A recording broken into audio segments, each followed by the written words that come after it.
Hello friends, welcome to IICS platform. आज है 9th of अगस्त और 9th ऑफ अगस्त के करेंगे हम करंट अफेयर। दोस्तों, लेक्चर स्टार्ट करने से पहले चैनल को सब्सक्राइब और बेल आइकन प्रेस करना ना भूलें और वीडियो पूरा देखें जिससे आपकी नॉलेज एक्सपांड हो। क्लियर? चलते हैं अपन वीडियो स्टार्ट करते हैं। फर्स्ट न्यूज़ है बांग्लादेश के ऊपर। इनको तो आप जानते होंगे, ये कौन है? यूनिस, और ये नोबेल विजेता है। नोबेल अवार्ड जीता था for peace Nobel prize in 2006। अब सब्जेक्ट क्या था नोबेल प्राइज का? तो इन्होंने ग्रामीण बैंक के लिए कंसेप्ट दिया था, ग्रामीण बैंक के लिए, और इसी वजह से इनको अवार्ड दिया गया था नोबेल प्राइज का 2006 में। We can say peace prize. Clear? अब ये क्या है? मोहम्मद यूनिस साहब बांग्लादेश की इंटरिम गवर्नमेंट के हेड बन गए और इन्होंने शपथ ले ली है। He become head of interim government.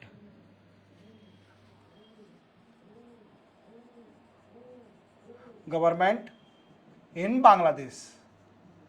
अब क्या है बांग्लादेश में, क्या इशू है, ये क्यों शपथ ली? अभी तो सर जनवरी में इलेक्शन हुए थे बांग्लादेश में और शेख हसीना जीती थी। तो अभी एट प्रेजेंट सिर्फ 5 या 6 महीने में क्या हो गया ऐसा कि उनकी सरकार गिर गई? देखो दोस्तों, अभी बांग्लादेश में बड़ी इनस्टेबिलिटी चल रही है। वी कैन से कुछ इनस्टेबिलिटी ऑफ दी पॉलिटिकल। क्या इनस्टेबिलिटी चल रही है? कि जो यूथ है वो रिजर्वेशन के लिए प्रोटेस्ट कर रहा है। इवन वो प्राइम मिनिस्टर ऑफिस में तोड़फोड़ भी कर चुका है। और मुजीबर उर रहमान, जो कि शेख हसीना के फादर थे, जो फ्रीडम फाइटर थे, बांग्लादेश से फ्री किया था, बांग्लादेश को फ्री किया था फ्रॉम पाकिस्तान, उनकी स्टैचू को भी ब्रेक कर दिया है, उनकी स्टैचू को भी वेंडलाइज कर दिया है। क्लियर? अब क्या है कि दोस्तों, ये 1 महीने पुरानी बात है। क्या हुआ था कि बांग्लादेश में 1 या 15 दिन से या 1 महीने से प्रोटेस्ट चल रहे हैं। क्या कह रहे हैं कि 1971 में जब बांग्लादेश इंडिपेंडेंट हुआ था फ्रॉम दी पाकिस्तान, तो क्या हुआ था कि जो फ्रीडम फाइटर थे उस टाइम, जिसने सपोर्ट किया था बांग्लादेश को फ्री कराने के लिए, तो उनको रिजर्वेशन देने का डिसाइड किया था बांग्लादेश सरकार ने। अब राइट नाउ इस रिजर्वेशन को हटाने का बात चल रही थी, इस वजह का प्रोटेस्ट हुआ कई सारा। और जो शेख हसीना मैम, जो कि प्राइम मिनिस्टर थी बांग्लादेश की, और वो प्रो इंडियन भी थी, याद रखना कि प्रो इंडियन में अभी इंडिया में स्टे कर रही है, और इसी कारण बस उनको रिजाइन करना पड़ा, क्योंकि उनका रिजाइनेशन मांगा जा रहा था। कई सारे स्टूडेंटों की मौत हो गई, तो इस वजह से उन्होंने रिजाइन किया और वो देश छोड़कर इंडिया में सेटल हो गई। अब वो लंदन जाने वाली हैं, अब वो आगे क्या होता है। तो अब आर्मी के जो चीफ थे उन्होंने बोला कि अब इंटरिम गवर्नमेंट बनेगी बांग्लादेश के अंदर, और इंटरिम गवर्नमेंट के साथ साथ हेड किसको बना लिया? मोहम्मद यूनिस को, जो कि ब्रिटिश ओरिजिन, मतलब वी कैन से है तो वो ओरिजिन बांग्लादेश पर ब्रिटिश में रहे हैं, अब बांग्लादेश में सेटल हो गए हैं, और ये नोबेल जीत चुके हैं, पीस प्राइज नोबेल, जो कि किस सब्जेक्ट पर? ग्रामीण बैंक के सब्जेक्ट पर इन 2006। तो इनको हेड बना दिया है बांग्लादेश गवर्नमेंट का। याद रखोगे, याद रखोगे, आपको पूरा इशू समझ में आएगा कि बांग्लादेश में क्या चल रहा है। और देखते हैं, अब इन्हों से रिक्वेस्ट करिए, इनको कॉन्ग्रेचुलेशन भी बोला है। हमारे देश के प्रधानमंत्री नरेंद्र मोदी साहब ने इनको कॉन्ग्रेचुलेशन और थैंकफुल भी बोला है कि आप नए हेड बन गए हैं बांग्लादेश के अंदर इंटरिम गवर्नमेंट में। पर आप एक चीज का प्लीज थोड़ा फोकस करिए कि बांग्लादेश के अंदर जो हिंदू लोग हैं और जो माइनॉरिटी लोग हैं, उनके ऊपर जो अत्याचार हो रहा है, एट्रोसिटी हो रही है, उसको कंट्रोल करिए, कैसे भी उसको कंट्रोल करिए। हिंदू लोगों के ऊपर जो एट्रोसिटी हो रही है, जिससे कारण बांग्लादेश से इन्फिल्ट्रेशन हो रहा है इंडिया के अंदर नॉर्थ ईस्ट स्टेट में, उसको आप कैसे भी कंट्रोल करिए, जिससे हिंदू हैं और माइनॉरिटी है बांग्लादेश के अंदर, उनके ऊपर एट्रोसिटी ना हो सके। इतना समझ में आ गया? तो इतना रिक्वेस्ट करिए। एस जयशंकर साहब, जो कि हमारे इंडियन एक्सटर्नल अफेयर मिनिस्टर हैं, वो भी बात कर रहे हैं ब्रिटिश गवर्नमेंट से, लेमी साहब से, और बोल रहे हैं कि इनका कुछ करिए। शेख हसीना मैम को लंदन जाना है, तो वो क्या है कि असाइलम जो होता है, असाइलम वीज़ा, वो कुछ डिफ़िकल्टी आ रही है यूके में। यूके जो असाइलम वीज़ा देती है शरणार्थियों को, तो क्या इनको असाइलम वीज़ा मिलेगा? शेख हसीना मैम को डिप्लोमेटिक वीज़ा नहीं दिया जाएगा, क्योंकि अब जो डिप्लोमेट नहीं रही, इन्होंने रिजाइन दे दिया है पीएम से। अब ये असाइलम वीज़ा मिलेगा इनको।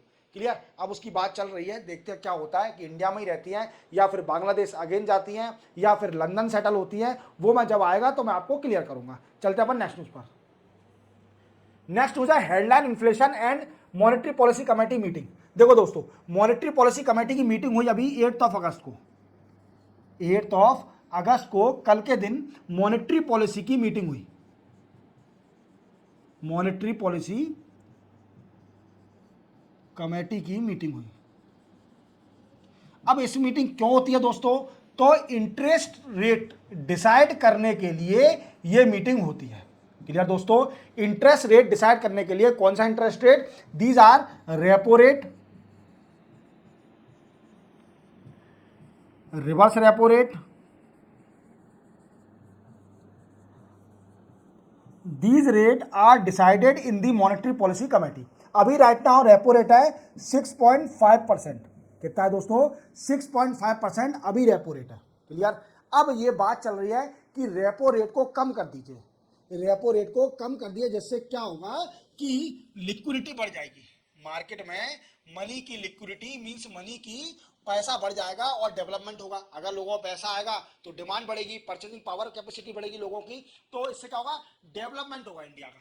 बट मॉनेटरी पॉलिसी ने बोल दिया कि हम अनचेंज्ड, रेपो रेट में कोई चेंज नहीं करा, और it is unchange on the reason that high food inflation, high food inflation, और वी कैन से हाई, और we can say high consumer price index. Consumer price index ज्यादा होने के कारण रेपो रेट को कम नहीं करा, रेपो रेट को अनचेंज रखा 6.5%, और ये 9th कंसेक्यूटिव अनचेंज है। मींस 9 बार मीटिंग हो चुकी है, 9 बार मीटिंग हो चुकी है किसकी? मॉनेटरी पॉलिसी कमेटी की, और रेपो रेट को बिल्कुल चेंज नहीं करा है, बिल्कुल भी चेंज नहीं किया है रेपो रेट को, उतने का उतना ही है 6.5%। तो 9th मीटिंग थी, तब से रेपो रेट चेंज नहीं हुआ है। अब क्या है, कई सा अपना सरकार डिमांड करती है कि देखो आप रेपो रेट कम कर दीजिए, क्योंकि इंडिया में डेवलपमेंट इसके कारण रोका हुआ है। देखो रेपो रेट बढ़ेगा तो ही लोगों को पैसा आएगा, और तभी इंडिया में डेवलपमेंट बढ़ेगा। तो क्या है, आप जानते हो इकोनॉमिक सर्वे आया था 2023-24 का, इकोनॉमिक सर्वे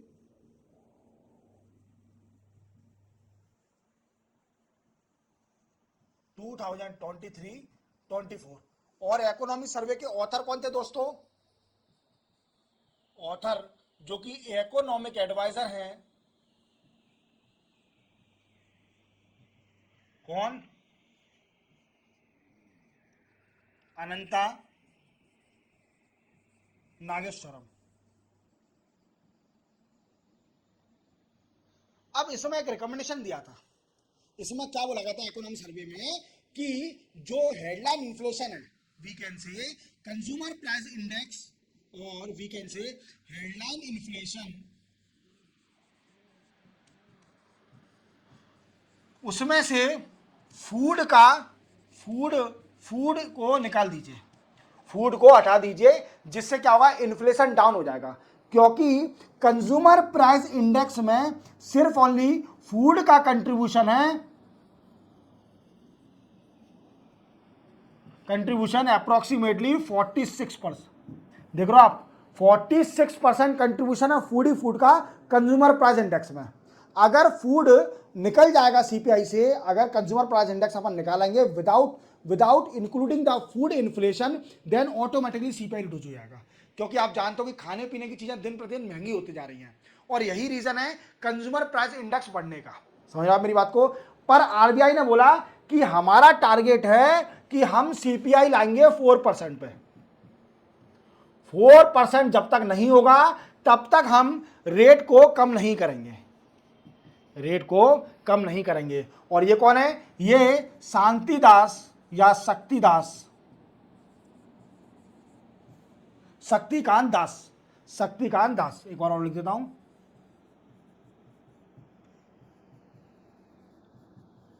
दास।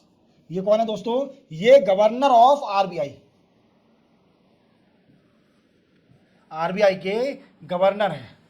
क्लियर? शक्तिकांत दास जी जो कि गवर्नर है आरबीआई के, इन्होंने मना कर दिया कि रेपो रेट नहीं चेंज होगा मॉनेटरी पॉलिसी कमेटी में, जो कि मीटिंग हुई थी 8 अगस्त को।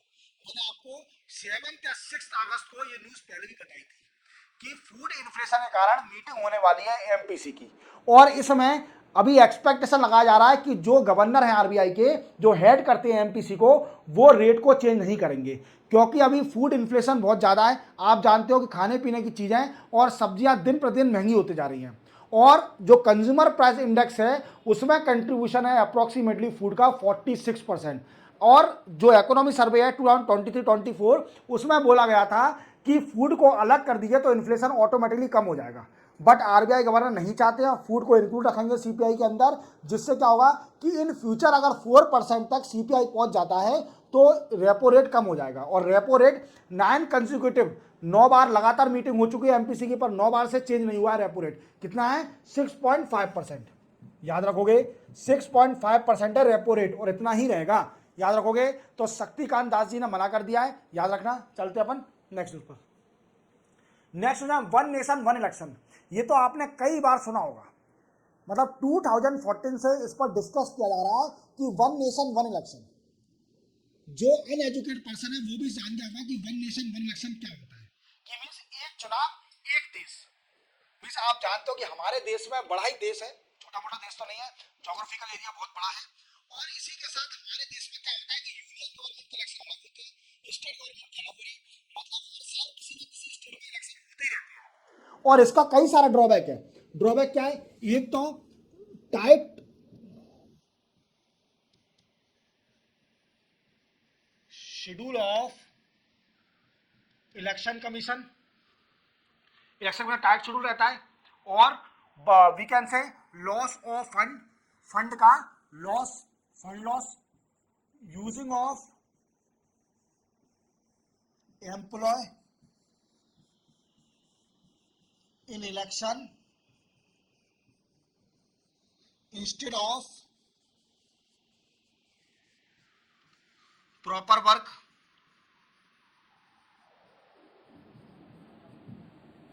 फोर्स यूज, क्लियर, फोर्स का यूज करना। ये कई सारे इसके ड्रॉबैक होते हैं वन इलेक्शन में। अगर अलग अलग स्टेट में इलेक्शन होगा तो आप जानते हो कि अगर एक बार इलेक्शन हो जाएगा तो सारा पैसा, कुछ पैसा बचेगा, फोर्स का काम बचेगा, और जो एम्प्लॉय लगती हैं, जो इलेक्शन में एम्प्लॉय लगते हैं, जैसे टीचर हो गए, बट वो एजुकेशन छोड़ के इलेक्शन कराते हैं, तो ये भी बचेगा। तो नरेंद्र मोदी साहब ने बोला था कि वन नेशन वन इलेक्शन होना चाहिए। नरेंद्र मोदी साहब कि वन नेशन वन इलेक्शन होना चाहिए, हर हमारे पूरे इंडिया में एक ही बार में सारा इलेक्शन हो जाए, यूनियन का भी और स्टेट का भी। पर कई स्टेट इसकी राजी नहीं है। क्यों राजी नहीं है? क्योंकि कुछ स्टेटों का मीन्स टेनोर तो अभी स्टार्ट ही हुआ है। अगर लोकसभा इलेक्शन के साथ ही सारे इलेक्शन करा दिए तो उनके यहाँ पर प्रेसिडेंट लग जाएगा। वो 5 साल की गवर्नमेंट लेके आए हैं, पर गवर्नमेंट 1 साल, 1.5 साल, 2 साल, 3 साल में खत्म हो जाएगी। समझ रहे हो आप मेरी बात को? तो कुछ ना कुछ तो रिलीफ मांग रहे हैं वो। तो इसके लिए कमेटी बनी थी दोस्तों, आप जानना, Ramnath Kovind,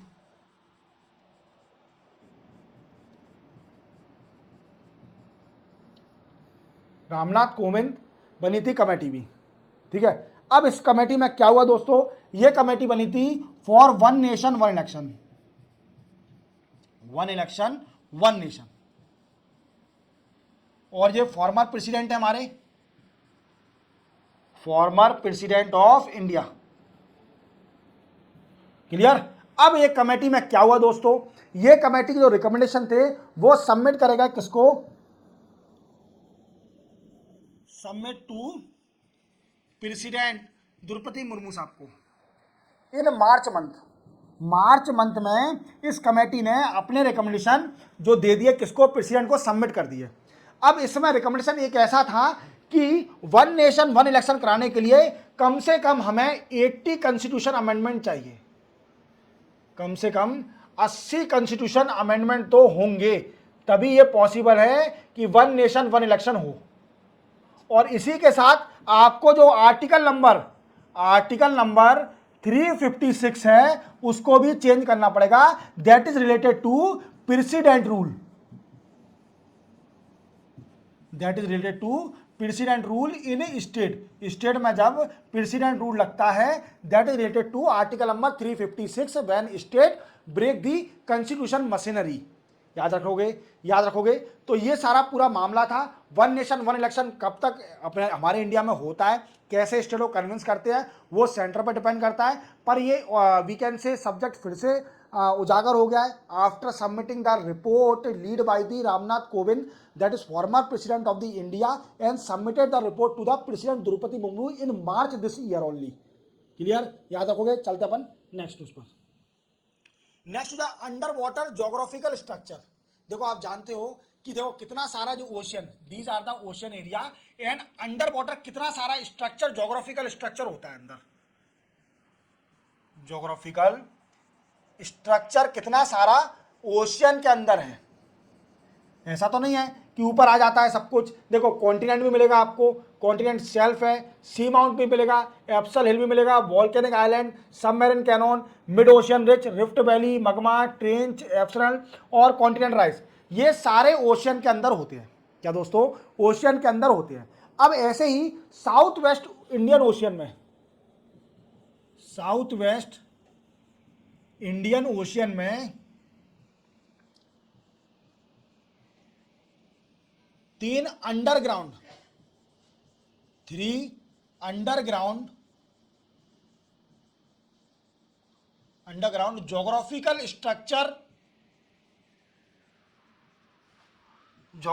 structure find out करें हैं, डिस्कवर करें हैं। डिस्कवर किसने, जैसे आप जानते हो Indian Goa base national centre for polar and ocean research, ये इंस्टीट्यूट है कहां पर, गोवा में, national centre for polar and ocean research. इसने ये 3 स्ट्रक्चर डिस्कवर करे हैं साउथ वेस्ट इंडियन ओशियन में। अब इनके नामकरण भी होंगे। नाम, जैसे कोई बच्चा पैदा होता है तो उसका हम जैसे नाम देते हैं, ऐसे ही अगर इंडिया किसी चीज को डिस्कवर करती है तो वो अपना नाम देती है, अपना नाम देती है। तो सबसे पहले याद रखना 3 नाम दिए हैं जो कि अप्रूव कर दिए हैं। किसने अप्रूव, वो बताऊंगा बाद में किस किसने इसको अप्रूव कर दिया है। पहला नाम दिया है अशोक, अशोका सी माउंट। दूसरा है दोस्तों Chandragupta,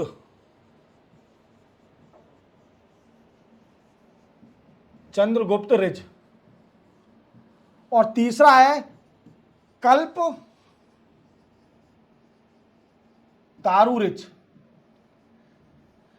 these 3 name was given by Indian government. ये इंडियन गवर्नमेंट ने अपने एशियन नाम दिए हैं जो कि under water, under ocean geographical structure discover करे हैं इंडियन ने, जो कि Goa based national centre for polar and ocean research ने, इंस्टीट्यूट ने, जो कि 3 underground we can say structure, geographical structure discover करे। इनके नाम इंडिया ने दिए हैं। क्या नाम दिया है, अशोका सी माउंट और Chandragupta ridge and Kalpataru ridge, ये 3 नाम दिए हैं। याद रखोगे। अब इसको अप्रूव किसने कर दिया है, तो याद रखना इसको अप्रूव कर दिया है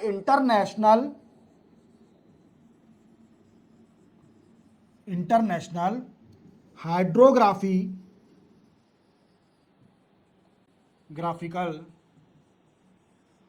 ऑर्गेनाइजेशन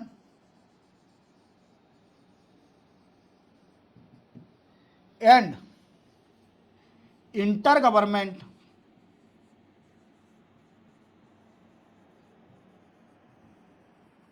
ओशिनोग्राफी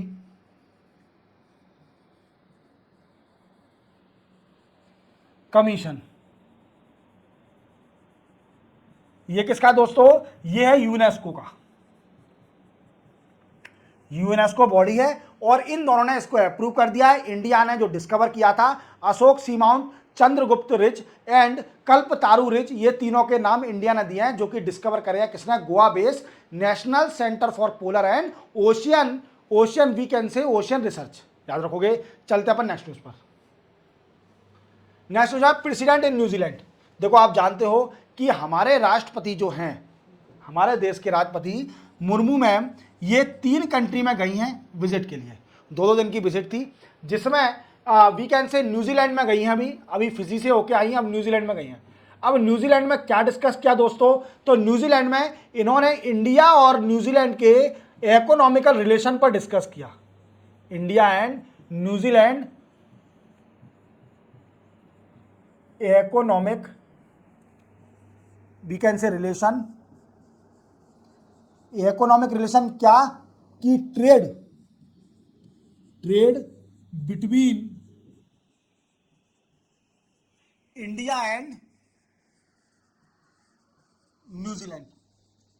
जैसे आप जानते हो कि हमारे जो प्रेसिडेंट राष्ट्रपति मैम हैं मुर्मू मैम, पहले फिजी में गई और फिजी में इनको बड़ा ही सम्मान मिला, इनको ऑनर दिया गया और order of companion of Fiji का अवार्ड भी दिया गया, जो कि हाईएस्ट अवार्ड है फिजी कंट्री का, इनको अवार्ड भी सम्मानित किया गया।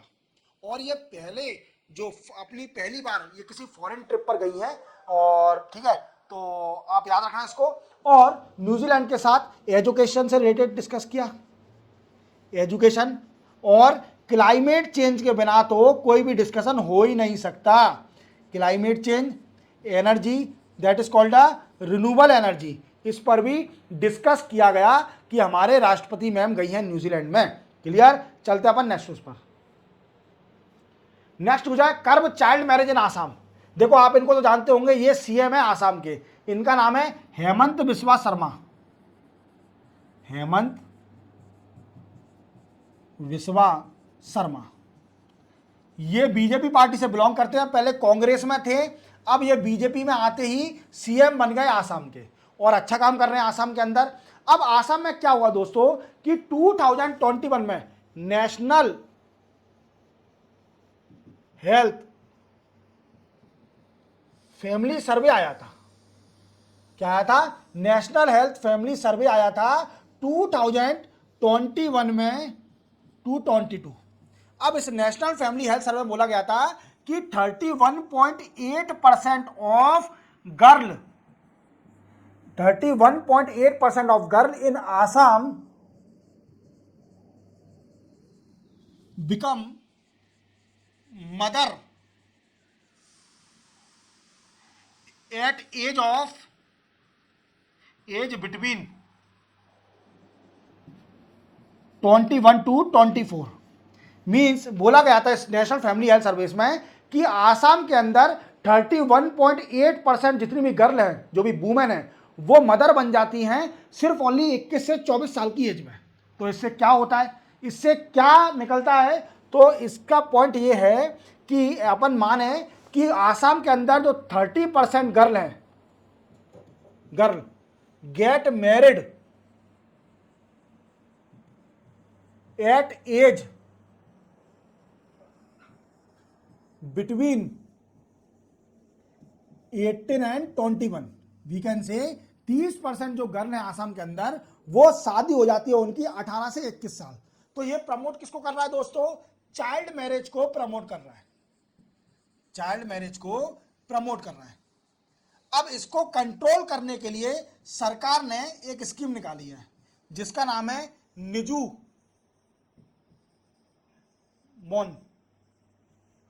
मोइना। ये स्कीम निकाली है आसाम सरकार ने। अब इस स्कीम में क्या होगा दोस्तों? तो इस स्कीम में जो गर्ल हैं, जो कि हायर सेकेंडरी स्कूल में पढ़ रही हैं या ग्रेजुएशन कर रही हैं या फिर पोस्ट ग्रेजुएट कर रही हैं, उनको असिस्टेंस दिया जाएगा, पैसा दिया जाएगा, वी कैन से पैसा ही दिया जाएगा, और क्या वो पैसे ही बोल सकते हैं अपन, मनी दिया जाएगा। ठीक है, तो क्या है कि जो बच्ची गर्ल्स रीडिंग या we can say girl in higher secondary school,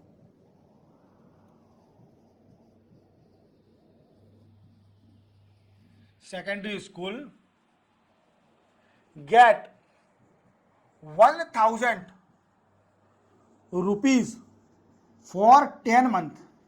तो आप देख रहे हो कि जो महिलाएं हैं, महिलाओं की एजुकेशन को एनहांस करने के लिए आसाम सरकार ऐसा इनिशिएटिव निकाल रही है कि जो बच्चियां वी कैन से 12th क्लास में हैं, तो उनको सरकार 10 महीने तक 1000 रुपये देगी हर महीने। समझ रहे हो आप मेरी बात को, कि 1000 रुपये हर महीने देगी 10 महीने तक। तो इससे क्या होगा कि एजुकेशन बढ़ेगी और चाइल्ड मैरिज रिड्यूस होगा। दूसरा क्या है दोस्तों, a girl reading in graduation और graduate get 1250 rupees every month for 10 month तक के लिए। मीन्स जो बच्ची ग्रेजुएशन कर रही है उसको 1250 मीन्स 1250 रुपीज पर मंथ देगी आसाम सरकार 10 महीने तक।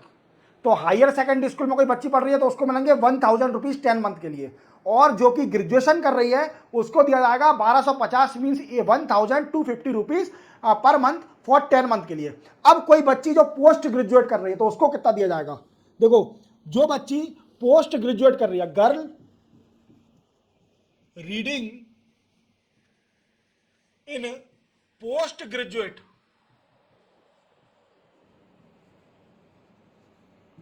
गेट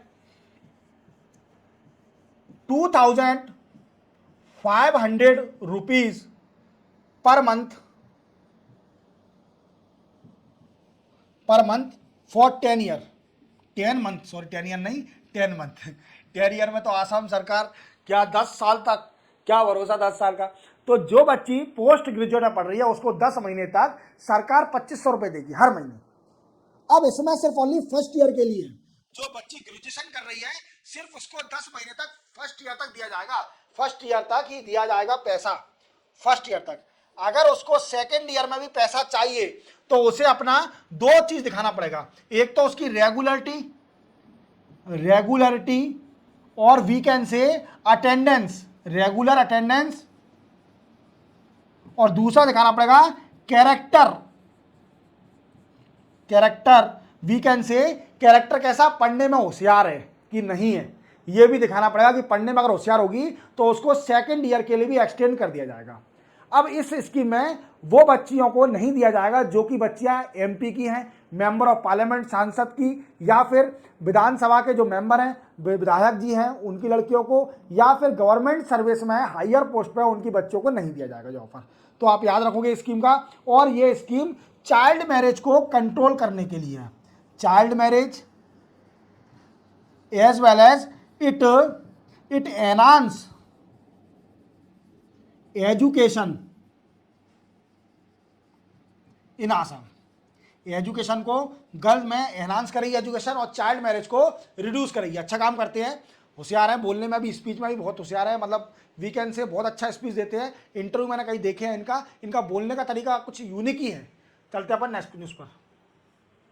नेक्स्ट हो जाए drugs waiver to drugs and access in India.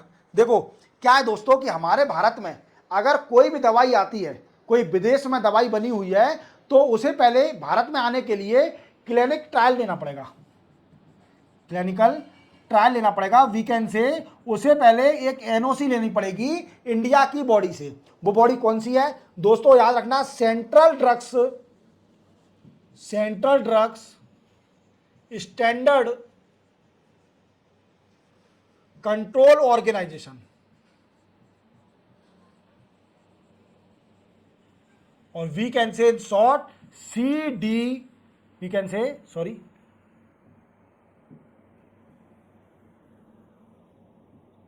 क्या है, CDSCO।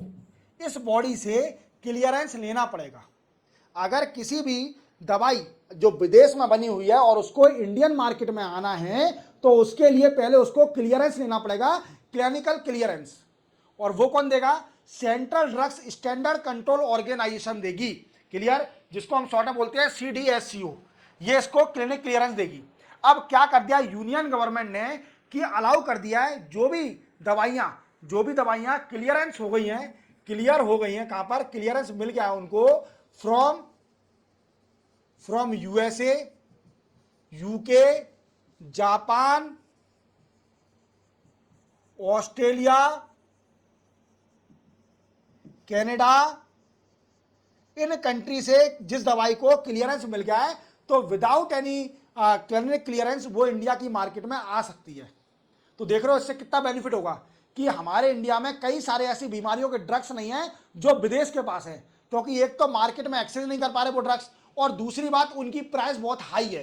तो इस वजह से कई सारी हमारे इंडिया में मोर्टेलिटी हो जाती है, मृत्यु हो जाती है लोगों की। तो उन ड्रग्सों का मार्केट में एक्सेस देने के लिए हमारे इंडिया में पहले क्या करना पड़ता था, क्लियरेंस लेना पड़ता था, क्लिनिक क्लियरेंस, जो कि CDSCO देती है। क्लियर। अब सरकार ने नया नियम निकाल दिया है कि जिस भी दवाई को क्लियरेंस मिल गया from the America, UK, Britain, England से, ऑस्ट्रेलिया से, कनाडा से, जापान से, वो दवाई डायरेक्ट इंडिया में आ सकती है, इंडिया की मार्केट के अंदर। याद रखोगे। इसी के साथ 9 अगस्त के करंट अफेयर दोस्तों कंप्लीट होते हैं। चैनल को सब्सक्राइब और बेल आइकन प्रेस करना ना भूलना। मिलते हैं हम कल 10 अगस्त को नए करंट अफेयर साथ। तब तक के लिए जय हिंद।